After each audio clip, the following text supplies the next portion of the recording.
Salut les filles, ici Laura. Bienvenue sur enformepourelle.com où je donne des conseils pratiques sur l'entraînement pour avoir un poids santé et être bien dans votre peau. Donc aujourd'hui, je vous parle d'un concept que j'ai pas vraiment pensé à parler de parce que j'ai toujours habité dans la même région. Mais je pense qu'il y a beaucoup de femmes aussi qui peuvent créer des excuses par rapport à ceci. Puis j'avais vraiment le goût de le partager avec vous. En fait, c'est vraiment, dans le fond, est-ce qu'on peut perdre plus de poids, soit habiter en ville ou en campagne? Est-ce que je suis plus à risque de prendre du poids si j'habite dans une ou deux des régions? Donc, moi, je suis quelqu'un qui est en banlieue. J'ai une Gatineau, donc c'est pas vraiment la ville telle qu'elle, ni la campagne. Donc, je suis un peu entre les deux. Il y a plusieurs choses qu'on peut parler de. Là. Ma famille, elle vient de vraiment la campagne. C'est des fermiers et tout ça. Donc ça, je peux vraiment m'associer à eux. Puis j'ai beaucoup d'amis, dont Maxime et tout ça, qui sont à Montréal. Donc je les visite. Puis je vis un peu les deux mondes, les deux modes de vie quand je vais en visite ici. Fait que je peux vous en parler un petit peu. S'il y en a des femmes qui, justement, ils habitent tel quel en campagne ou vraiment au centre-ville, vous avez des questions, des choses à ajouter, n'hésitez surtout pas parce que je vis pas mon mode de vie en tant que tel là. Donc, selon moi, la façon que je vois ça, c'est que quand on est en ville, tout est accessible.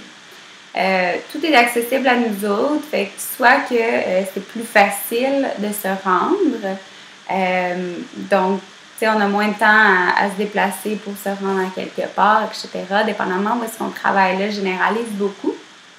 Mais je pense que moi, en ville, les gens ils vont avoir tendance à marcher un peu plus parce que l'accessibilité est là, veux pas.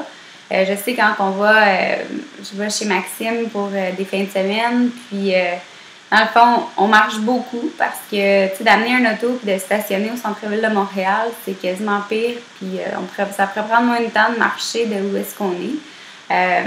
Puis Maxime, c'est quelqu'un qui préfère prendre le métro ou marcher, etc. Donc, je pense que ça, il y a un avantage, dépendamment où est-ce qu'on est. Comme pour moi, marcher, je suis beaucoup trop loin là, pour marcher où est-ce que je veux aller. J'ai mon vélo, par exemple, mais de prendre le vélo, c'est pas tout le temps... c'est pas quelque chose que tout le monde va prendre automatiquement. T'sais, on veut tout le temps la façon la plus facile, la plus rapide. Donc, en ville, j'ai l'impression que les gens ils vont se tourner plus vers la marche, centre-ville, je pense. Moi, je suis quelqu'un qui utilise beaucoup mon auto normalement, parce que dans le fond, on est comme à un certain nombre de kilomètres que c'est trop loin pour marcher. Ça nous prendrait comme au-dessus d'une heure et demie, 2 heures. Ou, dans le fond, on est même pas proche, là, aucunement. Là, tu vois, on a un centre d'achat que je pensais que ça me prendrait peut-être une demi-heure de marche. Finalement, c'est environ 1 heure et demie, puis ça prend même pas 5 minutes quasiment en auto, qui est peut-être 10 minutes en auto. C'est un peu trompeur, là, mais moi, j'ai développé de prendre mon vélo. Mais tu sais, étant quand même une personne active dans les dernières années, j'ai jamais pris recours à ça. J'ai pas l'impression que c'est tout le monde qui va avoir cette initiative-là.